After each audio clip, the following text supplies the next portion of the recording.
ഇന്നത്തെ വീഡിയോ ഉണ്ടല്ലോ, നമ്മൾ ഇപ്പോൾ ഒരു ടോപ്പ് ഇട്ട് കഴിയുവാണെങ്കിൽ ഫ്രണ്ട് പോർഷൻ ഓക്കെയാണ്, നമ്മൾക്ക് ആവശ്യത്തിനുള്ള ഷേപ്പും കാര്യങ്ങളും ഉണ്ട്. പക്ഷേ ഞാനിപ്പോൾ ഇതിന്റെ ബാക്ക് പോർഷൻ ഒന്ന് കാണിക്കാം കേട്ടോ. ബാക്ക് പോർഷൻ ഒരു ഷേപ്പ് ഇല്ലാതെ എന്താ പറയുക, നമ്മൾക്ക് ഇട്ട് കഴിഞ്ഞിട്ടുണ്ടെങ്കിൽ ഒരു കംഫർട്ടബിൾ നമുക്ക് കിട്ടാറില്ല. എത്രയൊക്കെ ടക്സ് ഇട്ടാലും സൈഡ് ഇപ്പോൾ ഇത്രയും ഫിറ്റ് ചെയ്താലും കൂടെ നമ്മൾക്കപ്പോൾ ഫ്രണ്ടിൽ നിന്നും കൂടെ കുറേ ഞാൻ ഈ ഭാഗത്ത് ഇങ്ങനെ ഇവിടെ വെച്ചിട്ട് ഷേപ്പ് ചെയ്യാണ് കേട്ടോ. അപ്പോൾ ഷേപ്പ് ചെയ്തിട്ടുണ്ടെങ്കിൽ എനിക്ക് ഫ്രണ്ട് പോർഷൻ ഇങ്ങനെ ഭയങ്കര അങ്ങോട്ട് ടൈറ്റ് ആയി പോകും. അപ്പോൾ അങ്ങനെ വരുത്താതെ ഈ ബാക്കിൽ മാത്രം ഈ ഒരു പ്രശ്നം പരിഹരിക്കാൻ വേണ്ടിയിട്ടുള്ള ഒരു സൊല്യൂഷനാണ് ഇന്ന് നമ്മൾ ചെയ്യാൻ പോകുന്നത് കേട്ടോ. അപ്പോൾ നമുക്ക് സൊല്യൂഷൻ ചെയ്യാൻ വേണ്ടിയിട്ട് ഞാൻ ദേ ഇവിടെ ബാക്ക് പോർഷനാണ് നിവർത്തിയിട്ടിരിക്കുന്നത് കേട്ടോ. ഒന്നും തയ്ച്ചിട്ടില്ല, നെക്കോ കാര്യങ്ങളോ ഒന്നും തയ്ച്ചിട്ടില്ല, ജസ്റ്റ് കട്ടിങ് മാത്രമേ കഴിഞ്ഞിട്ടുള്ളൂ. അപ്പോൾ നമുക്ക് ഒരിക്കലും തയ്ച്ച് എല്ലാം കഴിഞ്ഞ ടോപ്പിൽ ഇത് ചെയ്യുക എന്ന് പറയുന്നത് വളരെ പ്രയാസകരമായിട്ടുള്ള ഒരു കാര്യമാണ്. അപ്പൊ നിങ്ങൾ എപ്പോഴും ഇതുപോലത്തെ പ്രശ്നങ്ങൾ നിങ്ങൾക്ക് ഉണ്ടെന്നുണ്ടെങ്കിൽ കട്ടിങ് ചെയ്ത് കഴിഞ്ഞ് നമ്മൾ തയ്ക്കത്തില്ലേ, ആ സമയം തന്നെ ബാക്ക് പോർഷനിൽ ഇതങ്ങോട്ട് ചെയ്യാം കേട്ടോ. ഇല്ലെങ്കിൽ ഭയങ്കര പണിയാണ്. അപ്പൊ ഞാനിവിടെ ഈ ഒരു ബാക്ക് പാർട്ട് ഇങ്ങനെ നിവർത്തിയിട്ട് കൊടുത്തു. ഇനി നമുക്ക് ഇതിൽ 2-3 മാർക്കിംഗ് ഉണ്ട്. എല്ലാ മാർക്കിങ്ങും നല്ല വശത്താണ് കേട്ടോ ചെയ്യേണ്ടത്. ലാസ്റ്റ് നമുക്ക് ഇതൊന്ന് മായ്ച്ച് കളഞ്ഞാൽ മതി. മുകളിൽ നിന്ന് താഴത്തേക്ക് നമ്മൾക്കൊരു 8.5 ഇഞ്ച് ലെങ്ത്തിൽ മാർക്ക് ചെയ്യാം. ഇതാ 8.5 ഇഞ്ച് ലെങ്ത്തിൽ ഞാൻ ഇവിടെ ഇങ്ങനെ ഒരു സ്ട്രെയിറ്റ് ലൈൻ ഒന്ന് വരച്ചു കൊടുത്തു കേട്ടോ. സ്ട്രെയിറ്റ് ലൈൻ വരച്ചു കൊടുത്തിട്ട് നമുക്ക് സെൻറ്ററിൽ നിന്ന് ഇങ്ങോട്ടേക്ക് ഒരു 4 ഇഞ്ച്, അതുപോലെ തന്നെ ഇങ്ങോട്ടേക്കും 4 ഇഞ്ച്. അപ്പോൾ ഇതുപോലെ ഇങ്ങനെ ഇവിടെ ഒരു മാർക്കിങ് ചെയ്തു. ഇനി താഴത്തേക്ക് നമ്മൾക്ക് ലെങ്ത്ത് വേണ്ടതും 8 ഇഞ്ച് തന്നെയാണ്.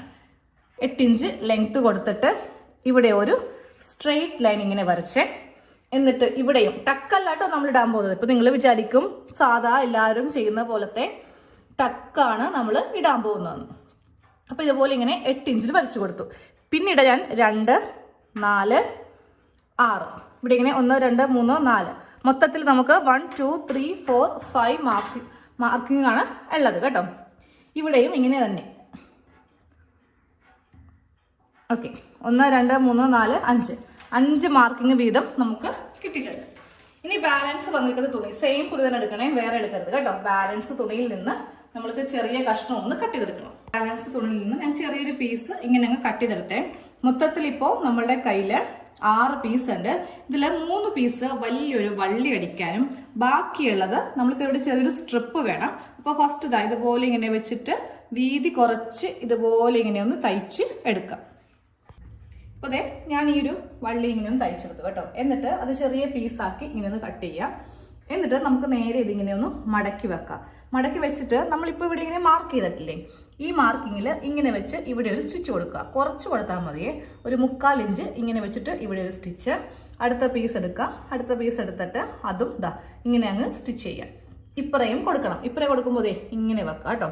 അതായത് ഫേസ് ടു ഫേസ് ഇതിങ്ങനെ, ഇത് ഇങ്ങനെ ഇങ്ങനെ കൂടെ വെച്ചിട്ട് ഈ 5 എണ്ണം ഇവിടെ തയ്ച്ചെടുക്കാം. ഇതുപോലെ ഇങ്ങനെയൊന്ന് തയ്ച്ച് എടുത്തിട്ടുണ്ട്. ഇനി ബാലൻസ് വന്നിട്ടുള്ളത് നമ്മൾ ഇവിടെ ഇങ്ങനെ വെച്ചിട്ട് നമ്മുടെ മെയിൻ പാർട്ടിൽ കട്ടിങ് കൊള്ളാതെ ഇതുപോലെ ഇങ്ങനെ അങ്ങ് കട്ട് ചെയ്തങ്ങ് മാറ്റുക കേട്ടോ. ബാലൻസ് ഇങ്ങനെ ഒന്ന് കട്ട് ചെയ്ത് മാറ്റി. ഇനി നമുക്ക് ഇതിങ്ങനെ ഒന്ന് ഇവിടെ ഒരു സ്റ്റിച്ച് ഇങ്ങനെ ഉണ്ടാവും. ഇങ്ങനെ വെച്ചിട്ട് ഇവിടെ നിന്ന് ഒരു 1/2 ഇഞ്ചിൽ നമ്മൾ ടക്കടിക്കില്ലേ, അതുപോലെ ഇങ്ങനെ ഇവിടെയും ഒരു സ്റ്റിച്ച് കൊടുക്കാം. അത് കഴിയുമ്പോൾ ഈ ഭാഗം ഇങ്ങനെ എടുക്കുക. എന്നിട്ട് ഈ ഒരു സ്റ്റിച്ചിൻ്റെ ഭാഗം കറക്റ്റ് ഇങ്ങനെ കൂടി വെച്ചിട്ട് ഇവിടെ ഒരു സ്റ്റിച്ച് കൊടുക്കുക കേട്ടോ. ഇതുപോലത്തെ സ്റ്റിച്ച് ഇങ്ങനെ കൊടുത്തു കേട്ടോ. ഇനി നമുക്കിതിൻ്റെ നല്ല വശം കാണാം. നല്ല വശത്ത് ഇതുപോലത്തെ ചെറിയ ഇതുപോലത്തെ ഉണ്ടാവും. നമുക്ക് ഒരു 1/2 ഇഞ്ചിൽ ഇങ്ങനെ ഉണ്ടാവും. ഇനി നമുക്ക് അത്യാവശ്യം വലിയ നീളത്തിലുള്ള ഒരു വള്ളി ഇതുപോലെ ഒന്ന് തയ്ച്ചെടുക്കുക. എന്നിട്ട് ഇതിൻ്റെ അകത്ത് പിന്നെ ഇങ്ങനെ ഒന്ന് സെക്യൂർ ചെയ്യാം. ഇനി ഗ്യാപ്പിലൂടെ നമുക്കൊന്ന് കടത്തിയെടുക്കാം. നമുക്ക് ഈ വള്ളി ഈ 2 ഭാഗത്തു കൂടെ ഇങ്ങനെ അങ്ങ് നീളത്തിൽ കറക്റ്റ് ലെവലാണോ നോക്കാം.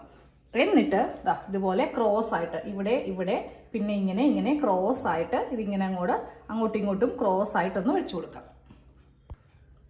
ഇതുപോലെ ഇങ്ങനെ ഇതിൻ്റെ അകത്തു കൂടെ എടുത്താൽ മതി കേട്ടോ. ഇനി അത് കഴിയുമ്പോൾ ഇങ്ങോട്ടേക്ക്. അപ്പോൾ നമുക്ക് എങ്ങനെ വേണമെങ്കിലും ഇത് ഷേപ്പ് ചെയ്യാം. സൈഡ് വെറുതെ അടിച്ച് ആ ഫ്രണ്ടിൻ്റെ ഭംഗിയും കൂടെ നമുക്ക് കളയേണ്ട ആവശ്യം വരില്ല. ഇതുപോലെ ഈ വള്ളി നമ്മളിങ്ങനെ ഒന്ന് ഇട്ടെടുക്കാം കേട്ടോ. നമുക്ക് ബോഡി ഷേപ്പ് അനുസരിച്ചിട്ട് ഇതുപോലെ ഈ വള്ളി ഇങ്ങനെ ഒന്ന് വലിച്ച് എടുത്താൽ മതി. അപ്പോൾ എത്ര വേണമെങ്കിലും നമ്മൾക്ക് ഇങ്ങനെ അങ്ങോട്ട് കണ്ടോ. ഇപ്പോൾ ഈ ഒരു പാർട്ട്, നമ്മുടെ കുർത്തിയുടെ പാർട്ട് ചുരുങ്ങി നമുക്ക് എന്തോരം വേണമെങ്കിലും ബോഡി ഷേപ്പ് ഇങ്ങനെ അങ്ങ് ആക്കാം കേട്ടോ. ഈ ഭാഗത്താണ് ടൈറ്റ് വേണ്ടെങ്കിൽ അങ്ങനെ, ഇവിടെയാണെങ്കിൽ അങ്ങനെ, ഈ ഒരു ഹിപ്പിൻ്റെ ഭാഗത്താണെങ്കിൽ അങ്ങനെ. നമുക്കിത് എന്നിട്ടൊന്ന് കെട്ടി വെച്ചാൽ മതി. എവിടെ വെച്ചിട്ട് ബോഡി ആ ഒരു ഷേപ്പ് കിട്ടിയോ അവിടെ വെച്ചിട്ട് നമുക്കിങ്ങനെ കെട്ടി നിർത്താം. ഇതിൻ്റെ അവസാനം എന്തെങ്കിലും ടസൽസോ കാര്യങ്ങളോ ഇടുവാണെങ്കിൽ കുറച്ചും കൂടെ ഭംഗിയായിരിക്കും. ഇത് വെറുതെ ഇങ്ങനെ ഇടരുത്. എന്തെങ്കിലും ഒരു ഫ്ലവറോ അല്ലെങ്കിൽ കുഞ്ചലം എന്നൊക്കെ പറയത്തില്ലേ, അതൊക്കെ വെക്കുവാണെങ്കിൽ നല്ല ഭംഗിയായിരിക്കും കാണാൻ വേണ്ടിയിട്ട്. ഇതുപോലെ ഇങ്ങനെ ബാക്ക് പോർഷനിൽ ഇരിക്കും കേട്ടോ.